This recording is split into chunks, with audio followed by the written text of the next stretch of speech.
Welcome to the 7th episode of Vinyl and Celluloid. It's that time of the year again, Oscar season. And once again, I have invited my good friend Duarte to comment on this year's nominees and, well, trying to predict the winners. Duarte, it's a pleasure to record another episode with you. First time I get a guest that comes around for the second time, which means I already ran out of people to interview. Thanks very much for having me. I'm very proud to be here for the second time. Looking at 2019, for me, it's pretty much like using that quote from Al Pacino's character in Once Upon a Time in Hollywood. You can basically say, so I sat down and I watched, fill in the blank with the name of the picture. What a picture, right? That's how I feel about 2019. So many great movies. The top 9 that the Academy chose, they were great, but I'm sure many were left out. Your thoughts on 2019 as a year? Yeah, I kept saying it was one of the best years that I could remember. When it came to the movies released, I did my version of my favorite top 10 of the year, and I really struggled because there was so many films that I left out, and even in trying to put an order, it was very difficult just because the quality was so good. Um, and there's just a huge diversity of stuff, Agreed. from comedy to action to the usual blockbusters to drama, and there's epic tales and whatnot. I mean, there's just such a range of different things out there that made this year pretty exceptional. I completely agree. You look at the top 9, and I also did my top 10, and there's sort of an overlap, but just after concluding my top 10, because you don't have time to see them all, and actually from the 9 nominated pictures, I haven't seen Little Women, but I had the opportunity to actually watch after putting out my top 10 the latest Adam Sandler movie, so Uncut Gems, and I was dazzled and surprised, and definitely would make my top 10 if I were to readjust it. So I already mentioned like Uncut Gems would be the one that I would choose to fill in the 10th gap. But what about you? I mean, I'm sure you have a very diverse top 10. So what would you like to have seen in the Best Picture So nominate? for me, so on my top three actually, there's one film that didn't even get a mention in this edition of the Oscars, and that was Portrait of a Lady on Fire, the Selena Sciamma movie. And for me, I mean, that I would put it like Parasite was able to make into the foreign category and into the Best Picture category. For me, that movie would be also deserving. I know it's something that at least I don't remember. I've never seen. I can't remember two foreign films being in the category for Best Picture in the No, no, same year. that never happened. But also, you have the issue with only one country, like one picture per country, right? So No, they choose Les Mis. yeah, I know. I'm aware. What I'm saying is having, like, for instance, a Korean film Oh, yeah, yeah, and the French film yeah, yeah, yeah. in the category for Best Picture. Sure, no, But yeah, but never even I happened. mean, but that's something that we can leave for later on. Of course. So knowing that that movie was hardly going to make it into this category because it didn't make the best foreign picture. The one the one that was left out for me that was a big one was The Lighthouse. The Lighthouse. I really loved The Lighthouse, and it was a film that I was lucky enough to watch it really ahead of time because I went to the Cannes Festival this year, That's right. Yeah. and it was I think the big or the best wow kind of movie that I saw at that festival, and I saw loads of it. I mean, Portrait of a Lady on Fire Yeah, is you've also seen it there as well. yeah, but I saw The Lighthouse first, and I was really really surprised because also my expectations were very low. I mean, I didn't know what to expect. I didn't know Even with that cast. no, because the cast is incredible. But like, so one for me, I have an idea of Robert Pattinson being a great actor, but I haven't seen a lot of the stuff that made him great. So, Sure. so I'm very unaware of his range. No. I'm only aware of his reputation as a guy who's been picking really good roles Yes. and succeeding in like proving to the critics that he's great. More than Twilight. Exactly, no, absolutely, exactly. Yeah. And then I don't know. It was like a black and white film, shot four Sure. by three, all these things. I didn't know what to expect. So I was just like baffled. It was beautiful. Both of their performances were fantastic. Direction was great. It was just a very, very gripping film, and you know what? And also, I guess the fact of just going through the experience of being in Cannes, being in the same room with the actors and with the directors. Well, I was literally just a couple of meters away from them, so I think that also added to my experience, made me even Sure. appreciate it even more, which is a bit silly, I guess. But No, I mean, I felt the same thing a couple of years ago when I went to the here to the British Film Festival, and I actually had the pleasure to see, not meet, Emma Stone presenting Battle of the Sexes. So That's cool. I really enjoyed the movie. I think Steve Carell and Emma Stone are great in it, and actually it made my top 10 back in 2017. But again, I get it, like the whole experience when you get to meet or not meet, but at least be in the same room and you get the Q&A. It's a whole different environment that makes you appreciate a movie even more. So I can really understand where you're coming from with The Lighthouse. So I think the best way to get the ball rolling would be to go through the nominees. And it's ironic that the first one is Ford versus Ferrari, a movie that I know we disagree on in terms of should it be on this list or shouldn't it. I'm gonna let you go on this one. No, I mean it's so we've discussed this movie before, as you said, yes. and although I really liked it and I thought it was incredibly entertaining and just had so much different elements of value, I just don't think it was good enough to make the list. And and listen, this movie had something. I told you this over the phone. Yes. Had a moment for me, which I won't spoil, but I usually remember films sometimes by the way they make me feel, and this one made me experience something new for the first time in my life, which was in the same scene I was laughing quite a lot, and then instantly in a fraction of a second I was crying because there was something that the characters did that just flipped the scene around. And I thought that was beautiful and added a lot of value to the whole thing that was already being quite good. But I don't know. For me, that would be my first pick to be out. So I could bring in something like The Lighthouse or even like The Farewell or The Two Popes. Yeah.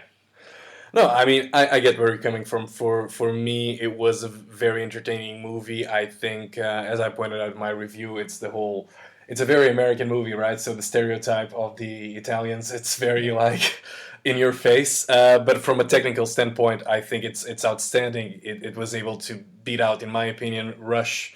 Not from a story point of view, but from a technical standpoint, to make you really feel what it's like to be in Le Mans. Agreed. And I think that's where the merit lies. And again, it's and also the performances. I think Matt Damon. I mean, he's okay, but you could get somebody else to play that role and be a marquee name. I think Christian Bale is the driver as per usual.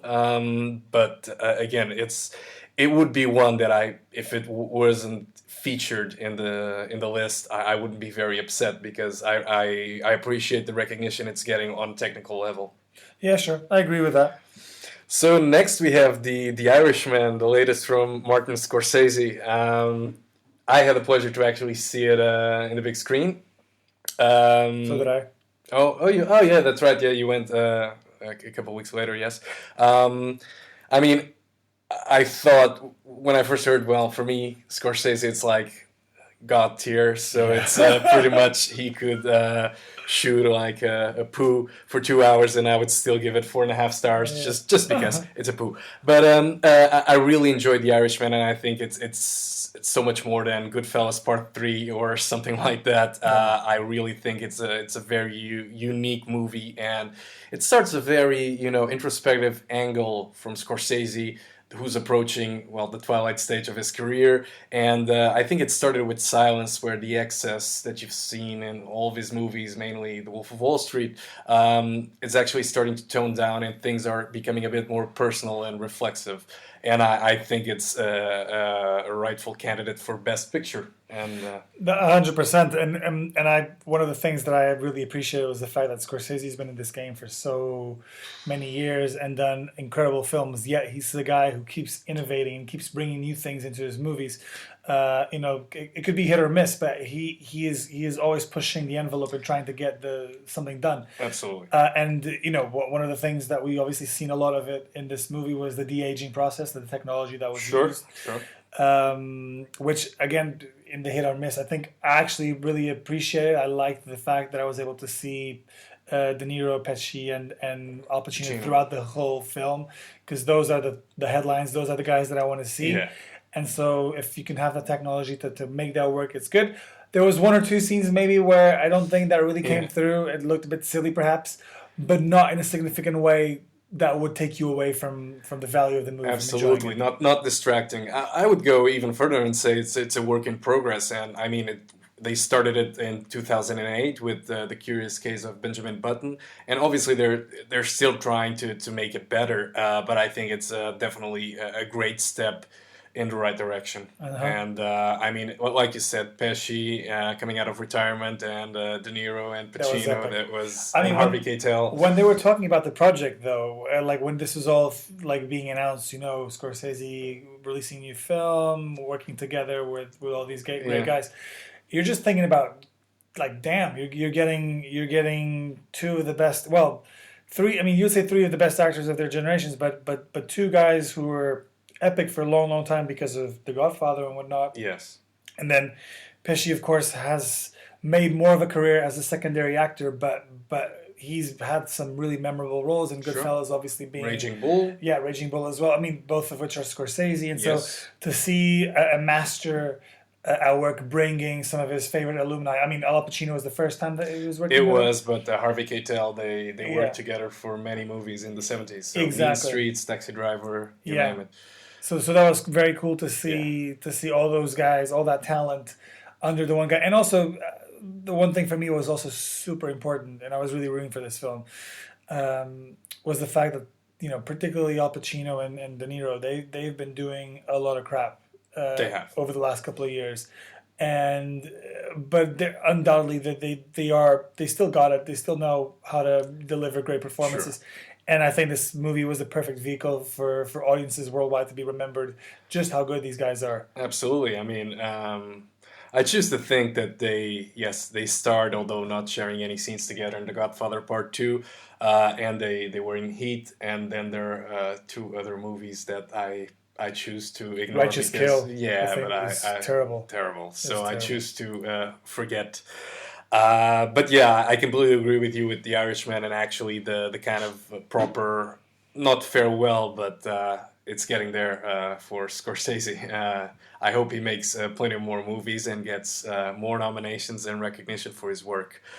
Jojo Rabbit, I know you haven't seen this Haven't one seen it. yet. No, I'm desperate to see it because I Yeah. love him. I love Taika. Taika Taika Waititi. yeah, the director. I Yeah. was going to butcher his name, but he's. I mean, Hunt for the Wilder People. I think that's Mhm. the movie that was brought to my attention first, and then Thor Ragnarok. Yes. Like his sense of humor is just impeccable, and then seeing the trailer for Jojo Rabbit and knowing what his style is and the kind of humor that he delivers, I felt like this was going to be a very interesting project. Yeah, I mean, for me, it was quite the opposite. So I did watch Thor Ragnarok, but I didn't associate the movie with him, and I wasn't at all familiar with his work. The trailer did nothing for me, to be honest. So I went completely tabula rasa to see this movie, and actually, I was pleasantly surprised. I'm not gonna spoil anything, but I just think that the tone and everything that you see gives you a false sense of comfort, and it's great to see that balance, and especially, I mean, Scarlett Johansson is solid. I mean, I think she's it's a good recognition of her supporting role, but I think the movie in itself is it's been described as a silly comedy, but I think it's beyond the satire, and I think Sam Rockwell once again for the third year in a row he delivers a great performance. Of course, he was nominated this time, but still, you keep an eye out for his character. I'm sure you'll enjoy. He's a very good actor. Now I think it's the more divisive and polarizing movie, the one that scored the most nominations, 11 altogether, Joker. White male rage, like Saturday Night Live said last weekend. I know you are a comic book fan, so I'll let you take the discussion on this one. The Joker, your thoughts? I thought it was a really good movie. I thought it was great. I had to watch it for a second time because there was just a lot of it that was weighing on my conscience, and then I wasn't entirely sure how I felt about it.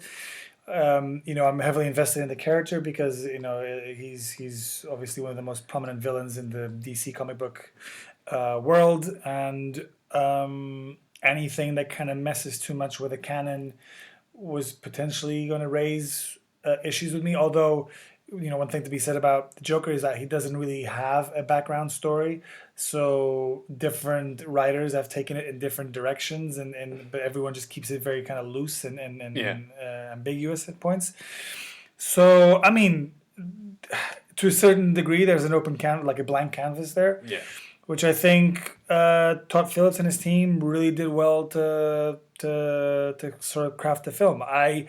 The Joker wasn't part of my list, but purely out of a personal preference, I guess. I can understand how many people really liked it, and I think it's an excellent film.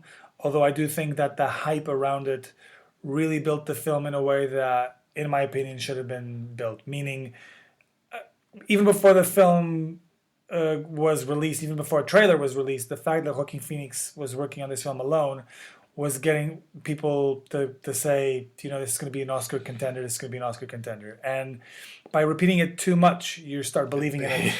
And then all of a sudden, you're going into that room already saying to yourself, I'm going to love this. This is going to be the best thing. And actually, for me, that worked the other way around. I went in having, the bar was so high that I guess I felt more demanding. So I can say it's a really good film. I thought they really explored a really interesting angle to the Joker story, and those are big shoes to fill because Jack Nicholson has done brilliantly in Tim Burton, Ledger. and then obviously Heath Ledger with his Oscar performing portrayal, and this one was just Jared Leto. Yeah, well, Jared's like, I like him as an actor, don't get me wrong, Yeah. and I was really keen to see what he was going to do with that movie, but it sucked. I mean, the whole thing just sucked. Yeah. But yeah, But that's exactly the point. I think usually, I mean, when we mention even Jared Leto, we look at the Joker, and it's been always the performance is always associated with an actor of high caliber. You mentioned Jack Nicholson, Heath Ledger, now Joaquin Phoenix. I mean, if you associate a big name, and it's usually a big name that's associated with the character, I mean, the hype is going to be there. Like, pretty much around The Dark Knight in 2008, people were already like, whoa. yeah, but I mean, if you're talking about the four actors that have done it, right? Yes. Including Leto. And, one of them was seen by a lot of people as like, okay, like no one was talking about Jack Nicholson the way they were talking about. I mean, I don't think. Well, do you think? Actually, let me rephrase that. But did you ever think that Jack Nicholson would potentially be in the Oscar conversation when he did the Tim Burton Batman? He actually was nominated for a Golden Globe and a BAFTA. No, yeah, but that was because they had the categories, the Yes. whole comedy. Yeah. Well, not the BAFTAs, but I think he was a serious contender back then. And actually, the movie was sold on Jack Nicholson because Michael Keaton was a comedy guy, right? Yeah. Mr. Mom and whatnot, gung ho. Yeah. So he was not seen as a dramatic actor, and certainly not a great choice for the role of Batman. So Jack Nicholson was what sold the movie, what got the movie made. So he was the main attraction. I'm not questioning being the main attraction. I'm just wondering the merit of people taking that sort of role and sort of character seriously. To give it, also because, I mean, even when you compare it, I prefer the Jack Nicholson version. That's just a personal preference. Yeah. Even though I think Heath Ledger was brilliant, he deserved his Oscar. But I just think Ledger's performance screams more for an Oscar than the Jack Nicholson one. As Joaquin Phoenix's one, and Jared Leto, of course, was a miss, a total miss. Yeah, well, I mean. I wasn't there in 1989 to know how the Academy felt, but certainly it was a different time in terms of the output that you had in terms of superhero movies. So that's true. I think it would be different. The next one would be Little Women. I haven't seen it. You did? Yeah, it's good. It's really good. I know the story of the book. I've not read the book, but I've seen other renditions of the story being told, and Greta, she who directed the film, she did a really nice job with the narrative. She played around with it. I think she made this story kind of her own, distinguishing distinguishing it from other For the versions in the versions, past. yeah. The cast is brilliant. There's a couple of things that maybe that for sure are difficult to swallow for some people. Sure. Mainly the fact that the actors played characters like during many Yeah, different years. I've heard. And there's this like there's just not convincing when portraying certain demographics. But the talent is there behind the camera, in front of the camera, and the way it was done and the way the script was executed was really good. So I would probably swap this movie with others as well. I would Yeah. again, I would still prefer The Lighthouse. I would still prefer The Two Popes, but the way you said about Ford versus Ferrari, where you're like not shocked that the movie is there and you appreciate it, I feel the same way about Little Women. Yeah. I can totally see why it's there, and I'm happy that it is there because it's a fabulous story. True. I have yet to see it, so I will pass on my comment on or judgment on this one. Marriage Story. Again, Netflix pulling out all the stops. Your take on it? Incredible. Yeah, Amazing. it was outside of my top three, which were made just of foreign films. This was the one who I really had a hard time leaving out of my top three because I really think it could have taken any spot, number Yeah. one, number two, number three, because it was just that good. That's why I keep saying it was such a difficult year for me to make those decisions because the quality was just amazing, and I have no flaws to point out in this film because I loved Noah's work, scripting it, directing it. The cast. The cast was incredible. All characters. I mean, Yeah. Even the smaller roles like Ray Liotta and Alan Alda. I mean, they were great. Brilliant, and what they were bringing to the table as well is just so nice because this. So I guess one of the things that's been making this film so tangible for a lot of people is the fact that it really talks about something that we can all relate. You don't need to go through a divorce to know the pain of a breakup, of some sort of separation, the pains that come with a relationship and all these things. So that makes it really interesting. And then the whole thing of how, one of the interesting things that I thought this movie was such a good reminder was that at core we're looking at two people who are good people. I mean, well, at least I like to believe they're good people. Yet they ended up not behaving as good people because they were turned against each other, and when the emotions got the best out of them, they ended up doing despicable things. Absolutely. But yeah, it's just I was really mesmerized by it, and I was very moved, and it got me to, at a personal level, it got me to tap into things that I don't think I've ever tapped. Memories of mine, Sure. of my own parents' divorce, for instance, Yeah. and or their separation, and it was weird because I was verbalizing stuff that I had never said before, and that's also the beauty of motion pictures, I guess. Absolutely. Is that it really goes deep into your core and brings out stuff that you probably never thought you would be bringing out. Yeah, I completely agree. I mean, I don't know what to add to that, but it's one of those movies that really makes you feel. I would go a step further, and just saying that it's interesting because when we talk with different people about this movie, and you expose, you're not taking sides, but you're like, it's funny how the movie wants you to take side X, and then the other person changing. goes, but wait, no, the movie wants you to root for person Y, and then it changes, and I was like, no, the way I see it. So it's like, okay, we've seen the same movie, but we disagree upon the core message or who are you rooting for, right? So Yeah. I was a bit, and that's what makes a great movie, in my opinion. It's how it makes it you feel, and I think that's the key driver, or at least has been the key driver on what makes a Best Picture winner. It's all about not being simple but easy to consume, but at the same time with a layer of feelings.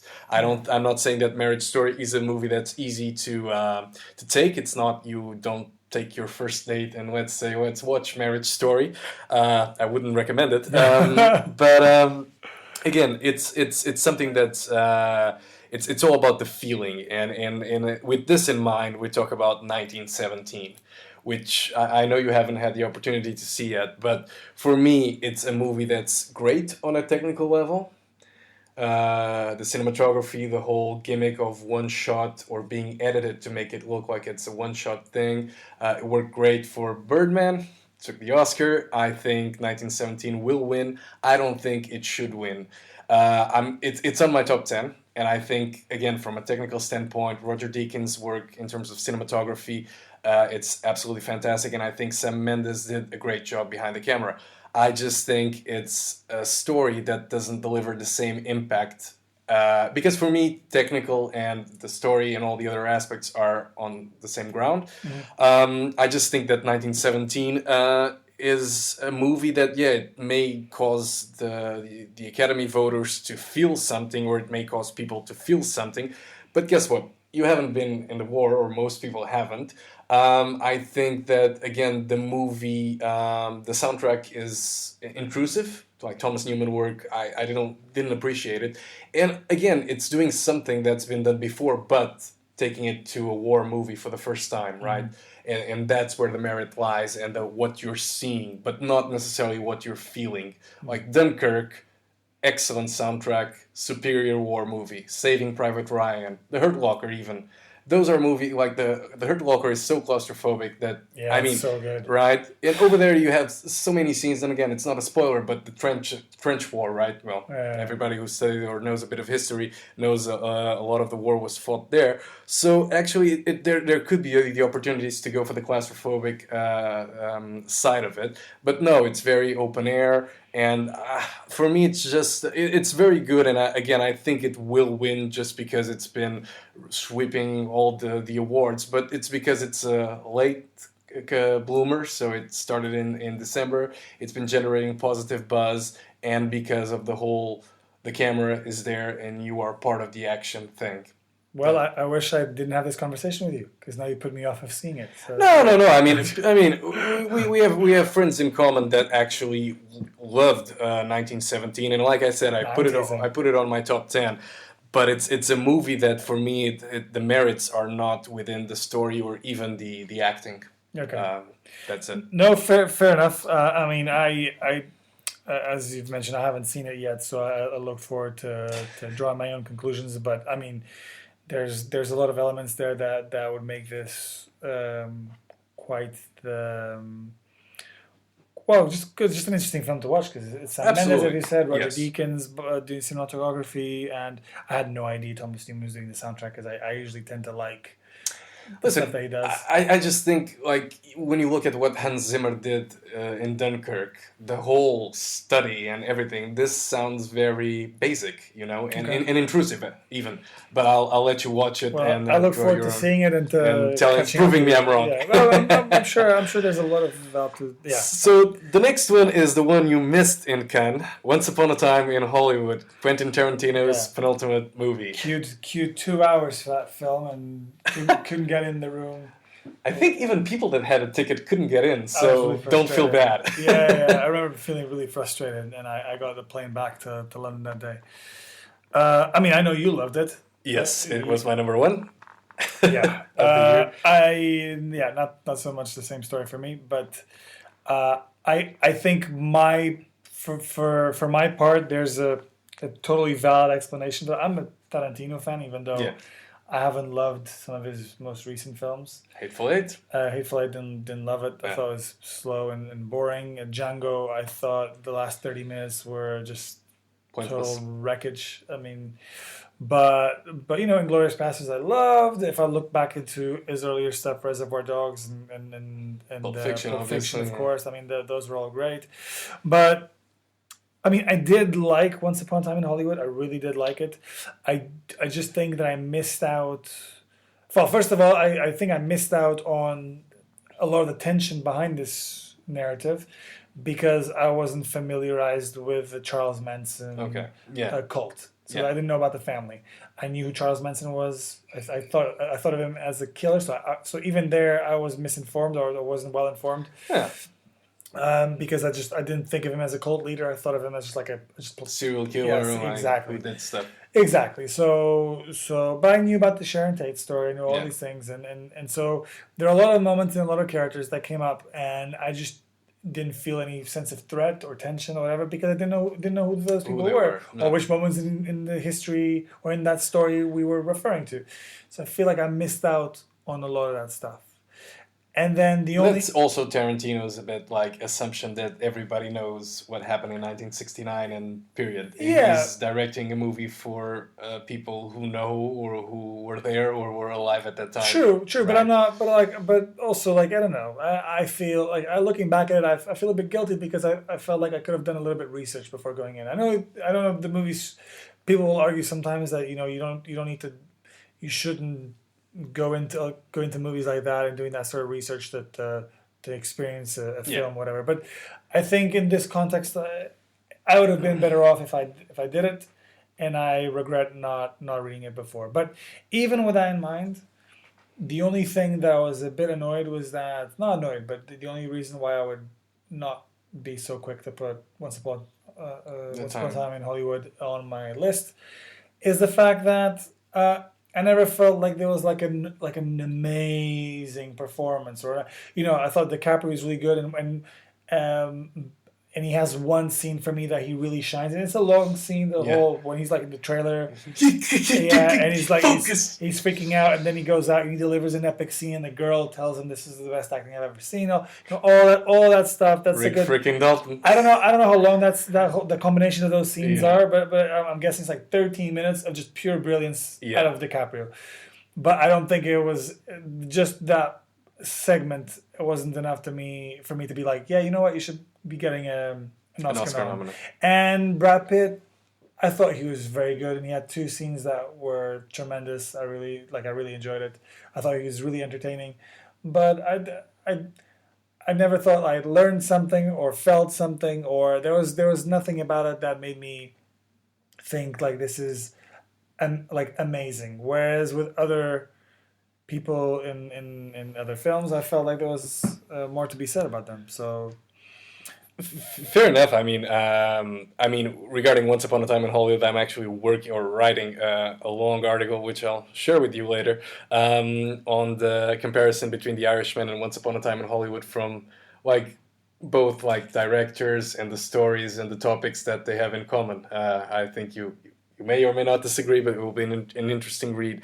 I think that what actually made Brad Pitt's performance was again part of the little pop culture nuggets that Tarantino is known for. And I don't know if you noticed, but actually his wife's name, who he may or may not have killed, is Natalie. And that's a direct reference to Natalie Wood, who drowned, but nobody really knows if she drowned or not, right? So I think that those little things make you like, oh, I see what you're doing. And you immediately establish a connection not only with the director, but also with the character. And I think it's the whole getting old side of it that I mean he's a stunt double, so if Rick Dalton, if DiCaprio's with Rick Dalton is disposable or seen as disposable, what would the stunt double feel, right? Yeah. So I think that's where the connection for me lied in.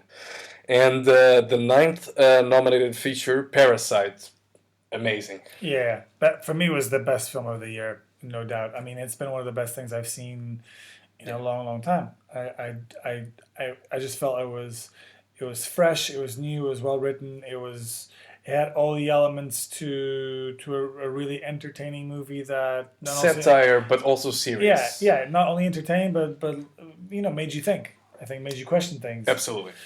And so for me, I mean, it's one of those films that I almost don't want to talk about just because I think people should really go in not knowing I agree a lot about it and just be surprised. Just go just ride the wave. That's it. I completely agree. I mean, the fact that they're now making a TV series out of the movie, and they're talking about an American remake as well. Well, that's bound to happen, but but I think Parasite, like the barriers it broke. If there is a remake, like for example, they did the remake of that the French movie, the guy in the wheelchair, Les Intouchables, yeah. So they made an American remake, fine, but the other movie didn't make a dent in the box office or wasn't grabbing headlines, right? Parasite did it, so to actually, I don't envy the person who's going to remake that because it's not going to be a quick cash grab.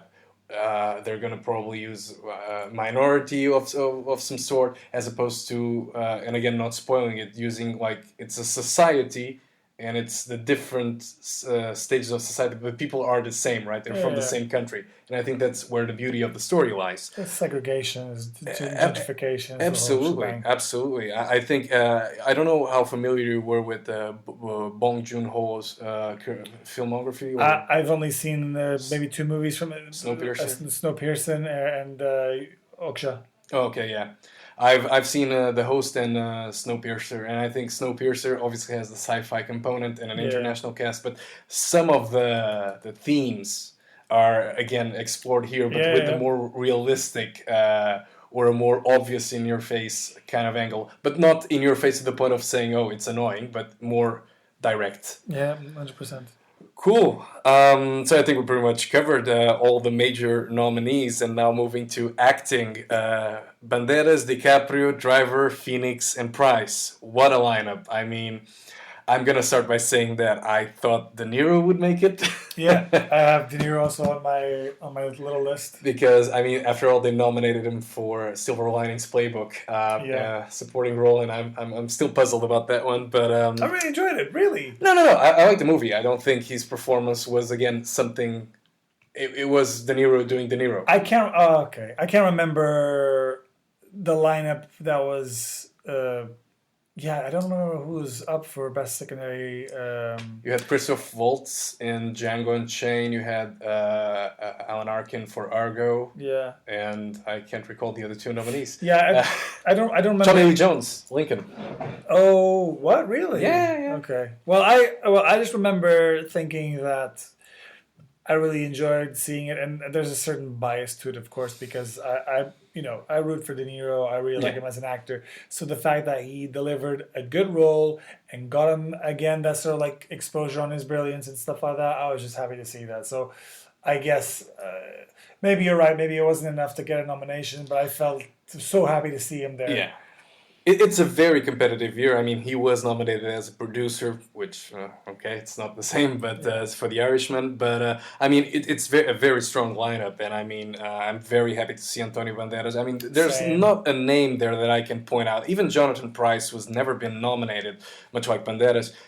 It's great to see him there because, I mean, we probably recall him from the James Bond movie Tomorrow Never Dies. Yeah. But he's done so much more on stage.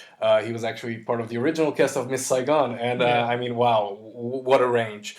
So I'm very happy to see him here. But He missed out last year as well for me, I think, because I thought he was The playing Wife. the wife. Yeah. He was terrific. that was a bit of a shutout in terms of awards for The Wife, I think. And I Yeah. think they pretty much focus on Glenn Because Close Glenn did really well, and she was the only thing that came out of it, didn't she? and even just a nominee. Yeah, exactly. But yeah, I felt the movie deserved a lot more than that. I felt like anyway, this is just another. No, absolutely. So, I mean, from these five names, obviously we touched on a bit of the performances here. In terms of should win, will win, your take? I think should and will are the same guy, and is Joaquin Phoenix. the Hands Joker. down. I really liked. I think I felt more invested in probably in Adam Driver's performance, Same. but it's still it's difficult to take Phoenix down in Yeah. this film. He's just really brilliant. Although I do think that there was a bit of overacting at parts for me in the film, as in. Yeah. There's scenes where I just felt like, oh, look at me, look what I can do, and look at how like it just Yeah. felt like I was screaming for attention for the Oscar. Yeah. You know, the way that he was like sitting in the sofa and showing off how his body is like really frail and Yeah, just yeah. really skinny and stuff like that. You know, where he gets into the fridge and he's like moving around the sofa and Yeah. but even then, I mean, that's not enough to put away just how brilliant. Hands down, hands down. I think in terms of moving, I mean, impact, Joaquin Phoenix should win, will win, same. I think in terms of Adam Driver, really did a great job. I think Phoenix here also has the handicap of being nominated so many times and for so many great performances, actually not being nominated for her in 2013. That I feel that it's not the career award, but I mean, there Yeah. comes a point where you cannot deny how great he is. And the thing that just to add to what you were saying as well, because you were mentioning that he's been nominated for other performances and not got it. And, actually, even though I think this is brilliant and he deserves to win for the Joker, I still do think that there are, at least for me, two performances where I preferred For him to win. the Joker. Yeah, The Master Oh yeah, and You Were Never Really Here. That one being maybe a controversial choice, true. but just because I thought that his performance is so subtle, so under the radar, and without saying a lot because his dialogues are so slim, he says a lot. Yeah. I felt like just his presence alone was communicating in a way that you didn't need a lot of lines or a lot of just grandiose the sort of like scenes. So that's how I kind of make it a contrast against the Joker, where it was all made for him to like shine. I guess. It's a vehicle for Phoenix. I completely agree. The next category, Best Actress, again, Cynthia Erivo, Scarlett Johansson, Saoirse Ronan, Charlize Theron, and Renée Zellweger. An amazing lineup.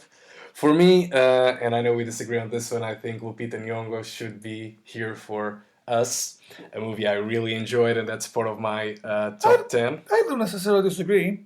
I thought she was great. No, but I mean the movie in general. You were. I loved that. I thought you weren't a big. No, I really liked that section. Okay, I thought you were comparing it to Get Out or. No. I really like that. I mean, Okay. I prefer Get Out. Okay. I prefer Get Out, Yeah. but I thought Yeah. Us was also on the verge of making it into my top 10. Yeah. It was really I thought close. you actually didn't enjoy the No, actual movie. I really enjoyed Okay. it. I loved it. I thought, and I thought she was really She good was in it great. as well. Yeah, no, she is so entertaining, so good. I mean, it was just so smart, and I really Yeah. enjoyed. No, actually, I find it weird that you think that because you were part of the reason also why I came to enjoy the movie a lot more because I remember the WhatsApp debates that we started having, you, Oh, me, yeah, Claudia, and stuff like that. And I remember having those conversations and reading about the movie also opened my eyes to a lot of stuff to the point where I was actually, and I haven't done this yet, but to the point where I want to watch the movie a second time. Yeah. Because I just think there's so much there to be. That you missed, and you, Yeah. me, and anybody else. Like, Yeah. I completely agree. And that's the beauty of Jordan Peele, I guess, as well, because he makes movies that are will be amazing the first time you watch it, but They will still be great. they demand more viewings. They do. And yeah, and I think that's one of the cases. So I'm not totally out with you on Okay, that. fine. I thought you actually weren't on board with us. I haven't watched Judy, but I think that this is where for me there could be an upset. I mean, biopics are a dime a dozen, and as we were discussing before, and you pointed out, it's a vehicle for Judy, for Renée Zellweger as Judy Garland. I think that there could be an upset in this category, so Scarlett Johansson actually should win, and in my opinion, can still win. But I leave it with you to make the case for Judy. I'm divided. I mean, I do think Renée Zellweger was brilliant as Judy, and I think she really carries the movie. It kind of reminds me of sort of those films like The Iron Lady, where the movie itself is pretty average, but the leading performance is so good that it makes the audience go to the cinema just to see like a tour, like a Tour de force. Tour de force, exactly. But as we were discussing earlier, I think the cool thing about Scarlett's performance is the fact that she is in an amazing movie, going up against an amazing cast, sharing the stage with an amazing actor who's delivering an incredible performance, and still she is able to be as good or better. And she's just sharing a lot of it in that movie, whereas Judy is all about providing Renée Zellweger with a vehicle to showcase her talent. So I think that's where I think maybe I'll give a bit more credit to Scarlett. And also I think because Scarlett has more to prove than Renée Zellweger, because she's done it before. She's won awards before. She did. And Scarlett's the first time she's nominated. Exactly. So I'm excited for her because I think a lot of people don't see her as a good actress. And now with Marriage Story, they're questioning it. And I'm like, well, maybe you don't see her that way because you have been seeing the wrong movies. Because actually she has a really interesting body of work that shows that she's actually pretty good. Even something like Her, where you don't ever see her on screen. Still, the voice that she does is brilliant. I think it really brings... Under the Skin, an amazing movie. Lost in translation, obviously. I think it's about time the Academy recognized her and actually well, I think the other outfits started to recognize her a long time ago, but it's about time the Academy did the same. Yeah. A little bit of trivia here: she's actually nominated twice, Yeah. leading and supporting, and this happened 11 times before. In only 3 times was an actor that was nominated both in leading and Lost. supporting lost, and they were all women. Yeah. Julianne Moore, Sigourney Weaver, and if I'm not mistaken, Kate Blanchett in 2007. Oh wow. Okay. So here, I mean, I would like to see her win, but again, I think there is a bit of a precedent that could give it away immediately to Renee Zellweger. Yeah, but I think this is one of the categories where between the two of them, if Yeah. either the two win, I'll be happy because I think they were fully deserving of it, and I really sympathize with both of them. But yeah, I mean, I'll have a little bit of bias toward. I'll want Scarlett to Scarlett win, Johansson just on a to win. personal preference. Now comes the I don't know, polarizing category, best supporting actor. I mean, what a lineup! I don't think I would replace anybody here. But again, I know you have some interesting takes on the nominees. Yeah, yeah. Okay, so on this list, the first name that we're reading off our paper here is Tom Hanks for A Beautiful Day in the Neighborhood. And I mean, this is a weird one because Pedro knows this, and friends of mine who know me very well know how. I mean, you don't even need to know me very well to know that I'm totally obsessed with Tom Hanks. I mean, if I was to talk about a man crush, he would be the guy. I've always loved him since I was a kid. I've always empathized and related and aimed to be a lot of the characters that he often portrays on screen. And so, like, I'm always rooting for him, and I've been waiting for him to get nominated again. So when he was nominated for this movie, I was like, this is brilliant because A, it's my favorite actor of all time, playing a real character that I fell in love with in recent years, Fred Yes, Rogers. So Fred Rogers. he's playing an iconic TV presenter for a child's program in the States, and there was even a documentary that came out last year, I believe, called "Won't You Be My Neighbor," which is one of my favorite documentaries of all time as well. And so I was like, yeah, this is brilliant. My favorite actor playing one of my favorite real life characters. Sure. This is going to be amazing. But having seen the movie after all of this, I was disappointed. Not because his performance was bad, but I don't think he's delivered enough to be nominated for the role, particularly when there were people left out who I think were more deserving of him. Such as? So I don't know how you put any of these two guys, for instance, but the Lighthouse actors. Oh, yeah, right. Willem Dafoe and Robert Pattinson. I mean, depending on who you consider a secondary actor, I think any of the two should be on this list for sure. There's one guy who I'm gonna butcher his name, but I don't know, a lot of people won't think of him right away, but I loved him. Was the guy playing the secondary role in Dolor y Gloria, the Pain and Glory, the Almodovar movie. Oh, yeah. So the guy that plays the actor. Yeah. I have it's Agir. Agir. I don't know how to say his name. It's a Spanish name. It seems like almost like Catalan name, I guess, but I don't know. But it was the first time I've ever heard of him as well, by the way. And I just remember being incredibly impressed with his performance. He made me laugh, he made me cry, he made me feel different things. And I just thought that he was really lighting the screen every time he was on display. And then the other guy that I really, really liked, and I think there's a little bit of bias here because I'm kind of always rooting for him, is Shia LaBeouf. Yeah. Because I really liked him in Honey Boy. I thought he was really good. He was playing a really quirky role because he's essentially playing his dad. Yeah. So the movie reflects on Shia's experience as a child actor and growing up in the industry and his relationship with his dad, who was kind of his manager. So Shia wrote the script or helped write the script. It was based on a story, and then he played the character who's supposedly his dad. And I thought it was such a great performance that I would easily put there instead of Tom Hanks or even Anthony Hopkins or even Brad Pitt maybe. Well, my take on A Beautiful Day in the Neighborhood is that actually I felt very disappointed about the movie, especially after seeing last year's documentary Won't You Be My Neighbor, which I found it to be a superior artwork. But again, instead of going down the route of a standard biopic, it tries to be a bit more than that. The problem is that it fails, and in my opinion, I think that Matthew Rice, who delivers an okay performance, I know you thought he was actually actually one of the highlights of the movie. I thought it was okay, but Tom Hanks. You could argue that he's playing himself, almost, right? Basically being the nice guy, and that's it. But I think he did it in a very convincing way.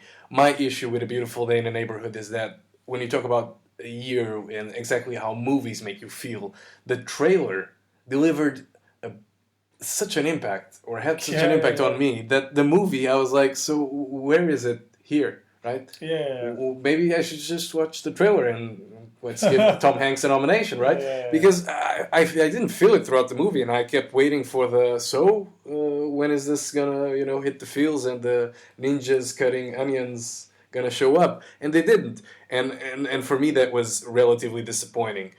I'm very happy to actually see Anthony Hopkins again, a tremendous actor, but I think I'm particularly happy to see Al Pacino because I follow the awards race starting in September every year. And every time there's this, the awards daily, I'm not advertising them, but they kept putting Al Pacino out of the top 5. And he kept being put out of the top 5. So actually to see him in the top 5 for me was great, because Joe Pesci was amazing, but Al Pacino was great as well. And I think it's one of his greatest roles in a long time. But it's a coin toss, isn't it? Sorry? It's a bit of a coin toss between Pacino and Pesci almost. Yeah. I think again we talk about feelings and how characters make you feel, but I think and movies make you feel. But I believe that the fact that you see Pesci. And you mentioned before, Raging Bull, Goodfellas, and now his third nomination, and even Casino. He was very loudmouth and this and that, and oh, hey, your mother. And now you see the exact opposite, and I think that conveys the message that Scorsese wanted to deliver about the most cruel punishment and sorts of violence is actually aging. And I think it's again a coin toss. And Pacino, again, it's just great to see him back on his game. His last nomination was actually in '92, so to see him nominated again is fantastic. But we end up with the should win, will win Brad Pitt, who I know you don't agree with. I think he definitely is going to win this time. It's pretty much a career award, yes, but again, now you look at Rick Dalton, or at least Brad Pitt, and Leo DiCaprio, and you immediately associate maybe with what Robert Redford and Paul Newman, and you can't wait for the next duo picture to come out. I think he was very good, and definitely again, Tarantino is known for delivering good supporting roles, or creating good supporting roles, and I think Brad Pitt will be the third winner, or actually the second winner, because Christoph Waltz won twice for Tarantino's work. But again, should win, will win. Your take, Bart? I think he'll win. Brad Pitt will win, but should win. No, for me, should win would be one of the two guys doing The Irishman. And again, it's a coin toss. I think I'm leaning more towards Pesci, but that might be the nostalgia. That might be the whole thing of, he's been retired for so long and actually coming back. He's still got it. He's still amazing. Yeah. So I guess that might be weighing in a little bit. But to be honest, if any of those two guys won, for me, I would be happy.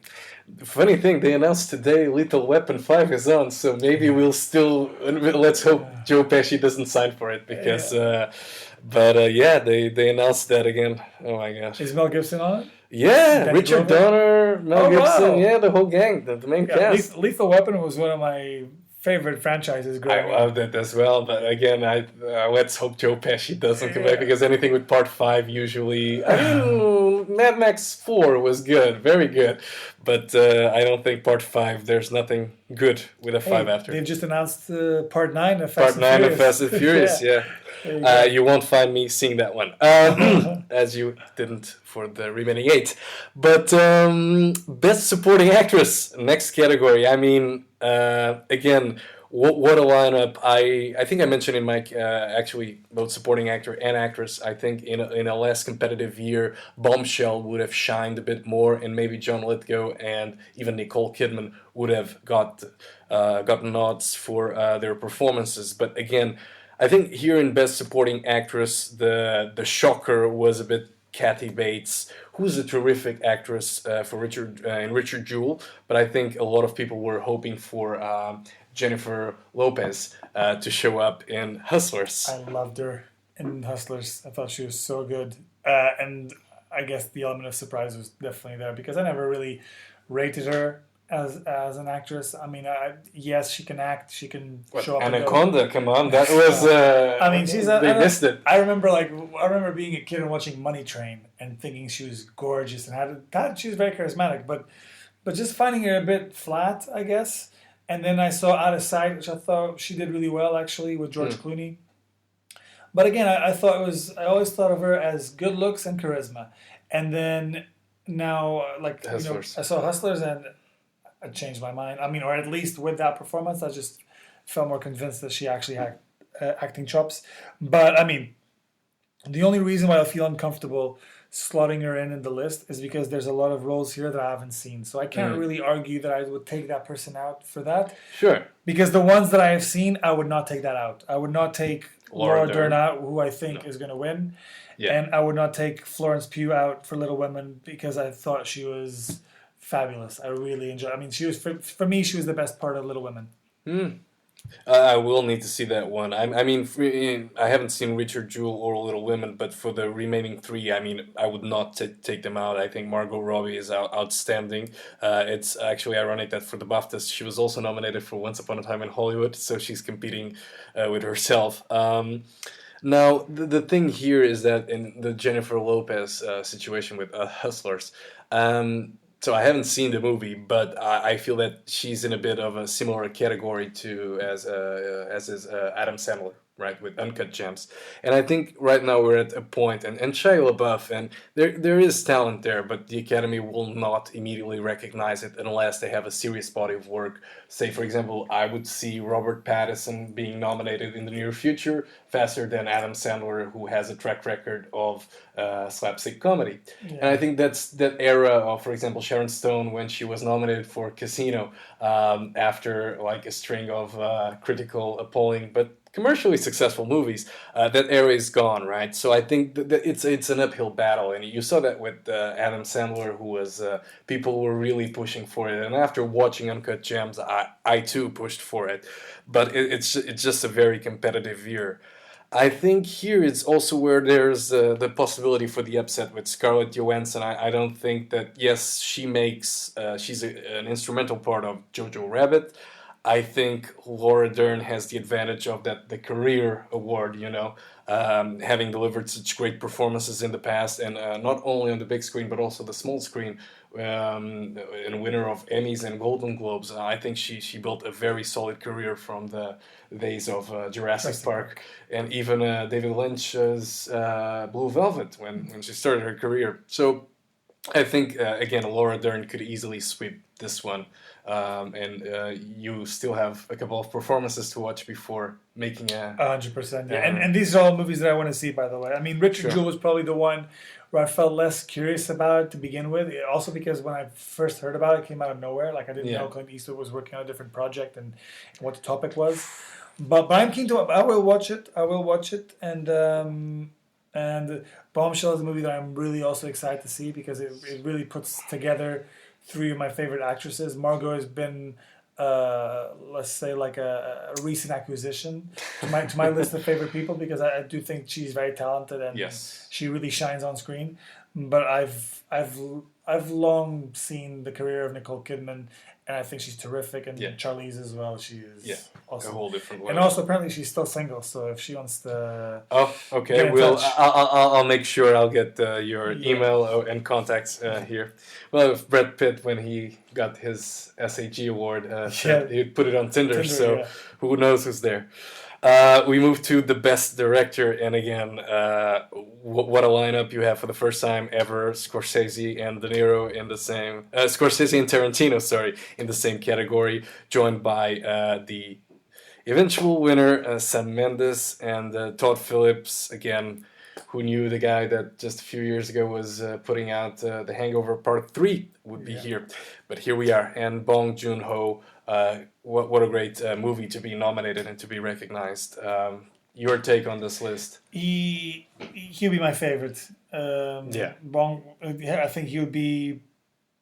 I mean, I think he. I hope that he is the surprise because I think Sam Mendes is likely the favorite to win. I guess, Yeah. but I really do hope that we see a surprise here because I just think I just want Parasite to make as much of an impact as possible. So any Yeah. category that they're nominated, I just want them to sweep away, because it is just a movie that it'll be timeless. It'll be here for ages.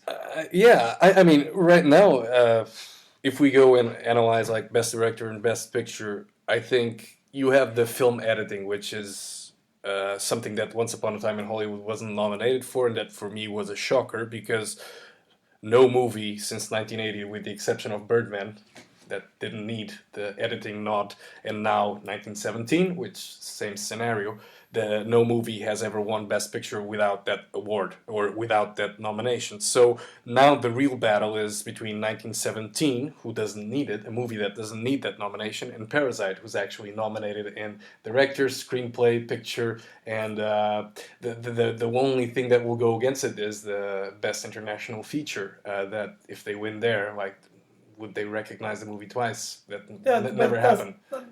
Did it not? Best International Feature and Yeah, was A Beautiful Life not won the Best Picture and Best Shakespeare Foreign in Picture? Love.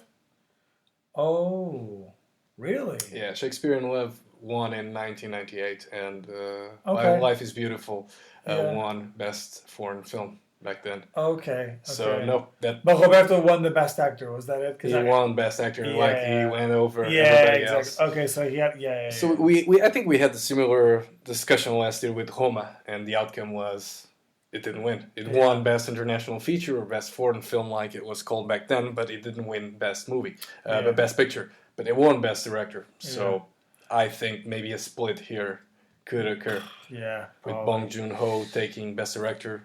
Yeah, well, this could be also a nice way of the Academy to break the mold and try something new. Well, let's hope they do. Let's hope they do. I think we're almost wrapping up. We have 3 categories to cover, and that will be the screenplays and Best International Feature, which I think are the ones Yeah. we'd still like to tackle. I mean, Best Adapted Screenplay. Your take on this? So I really love The Irishman. I do think the Two Popes had just all together a lovely sequence of just beautiful dialogues that made you think, that made Yeah. you analyze life yourself. People around you question religion. And it's very topical as well, I guess, Sure. in today's day and age. So I think from that point of view, I think the work they did with the screenplay was really captivating and moving. But I think The Irishman is just I don't know, maybe I think they did a really amazing job. Also because it's 3.5 hours, and for you to develop that sort of screenplay that keeps you entangled and hooked all the way throughout is remarkable. I mean, a lot of people thought 3.5 hours you would struggle. 3.5 hours, the easiest 3.5 hours of my life. Yeah. So easy. Actually, it's ironic because the only other time I felt 3.5 hours fly by was at the Lehman trilogy by Sam Minch. Yeah. Well, he directed or he adapted the play, so it's ironic. But again, I completely agree with you there. Although I think because of the snub and all the backlash that Greta Gerwig is receiving and female nominees, they will actually give it to Little Women. And ironic enough, the last time a Martin Scorsese movie was nominated for 10 awards, it won none, and that was Gangs of New York. So I yes. think, yeah, so, and I think before that, Spielberg's The Color Purple was also nominated for 10, got 0. So I think actually this year The Irishman will go home with nothing, and I think I completely agree with you. I mean, should win The Irishman all the way, but I think will win will be Little Women without having seen the movie, just because of the current backlash and the movie Twitter everything that's happening. But Okay. I take your word that it's actually there's more to it than just equality. No, there is there. I mean, it's an excellent film. I think Yeah. and it did really well with the critics, and also I think most fan. I mean, I think most fans have really enjoyed it. At least everyone that I've spoken to has really enjoyed it, and also checking stuff like IMDb and so Yeah. on. The reaction has been really really good. So yeah, I think it's been very popular. Best original screenplay.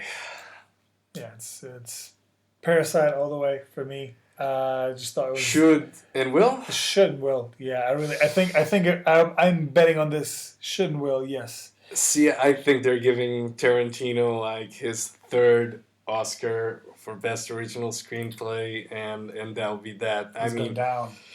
I'm very torn here between Once Upon a Time in Hollywood and Parasite. I mean, the movie that stands out and definitely shouldn't be here is Knives Out, which I found to be. It's ironic that it's in the best original screenplay because I found nothing original about it except a very well written character. But was it very well written, or is it Daniel Craig's ability to actually put out such a great performance? Uh, TBD, right? I think here it's a toss up between Once Upon a Time in Hollywood and Parasite. I have to say, I mean, again, I think we've spoken about this as well. Yeah. I mean, I do disagree with Knives Out. I don't think it was that amazing. Like it's been it's been on a lot of top 10 lists. Yes, definitely. From some amazing movie critics, and I mean I would never feature in my top 10, but I do think there was a rich ensemble of really cool characters. I don't think Daniel Craig's one was the only one. I really enjoyed Chris Evans, for instance, and it was nice to see him play that sort of like Yeah. asshole character, which was really cool. Toni Collette, who I adore, I thought she was very good, and that was just like I mean, how many characters do you have in that movie? Like Listen, eight, you had nine? Don Johnson, and Don I Johnson really was like great. Don Johnson. I'm a massive Miami Vice fan, but also Jamie Lee Curtis. But even that, I mean, Christopher Plummer, yes. as well. Anna Adamus, who's now like the new flavor of the month because she's doing so many films. But she was already recognized for so many films in the past. But I don't remember being as much of a protagonist as she's being now in a lot of like big productions. True. She's now doing James Bond as well. And yeah, like my only recollection of Anna de Armas was a really sleazy film she did with Keanu Reeves, where it's called Knock Knock, something I like that. have no recollection. Yeah, of it's that. a weird movie. It's like Keanu Reeves is married, his family goes away, and two beautiful women come up to his house and ask for a place to stay, and it basically ends up with the three of them having sex, and then they start like harassing him and basically threatening him that they're going to destroy his family life if they don't. Yeah, it's a weird film. I haven't seen it, but the trailer says it all. The trailer says it all. Well, you sold it well. Yeah. I hope I did a better job with 1917. Yeah. I think I saw you also have it noted there, like the best cinematography, and you mentioned before The Lighthouse as being like the black and white aspect and everything here. I think it's like the top five or the five choices in cinematography, no contention. I think they all should be here because they were amazing. But you would single out The Lighthouse. Well, yeah, I mean, I do think that. I mean, I haven't seen 1917, so I know that one should be very, very strong, probably the favorite to win, I guess. But I mean, I love the work that was done on the Joker. Yeah. The Lighthouse for me, just because it was just a quirky film, and it took a lot of gambles. I think the black and white is never a safe choice. I think, or the 4:3 format. And now you assemble all those things together. You work with those conditions. It's just not conventional, I think, and I kind of like that. I like the quirkiness of it. But yeah, I mean, I don't know. It feels like everything is set in stone for 1917 to win. Yeah, I think I see Ford versus Ferrari taking a lot of the technical awards, but in terms of cinematography, and that's the only somewhat technical award that I think they will win. Because 1917's like it's Roger Deakins, like he won for the first time after being nominated I don't know how many times just a few years ago for Blade Runner 2049. So I mean the guy needs to win again because his job, like what he did made the movie. Without him, you wouldn't have Oscar-nominated feature. And I think our final category would be the best international feature. So we're not talking about the best makeup and hair then. We're skipping that one. I'm not. I'm afraid I'm not the most qualified person to comment on makeup and costume design, but I would be making a mistake there probably. With the makeup, maybe the Joker. I don't know. Is it nominated? I don't know. Let's check it out. Let's check it out. Let's check it out. Bombshell, Joker, Judy. Yes. Maleficent is here. So it's Mr. actually Sneaky. between Joker and Judy. Who was the scariest? Yeah.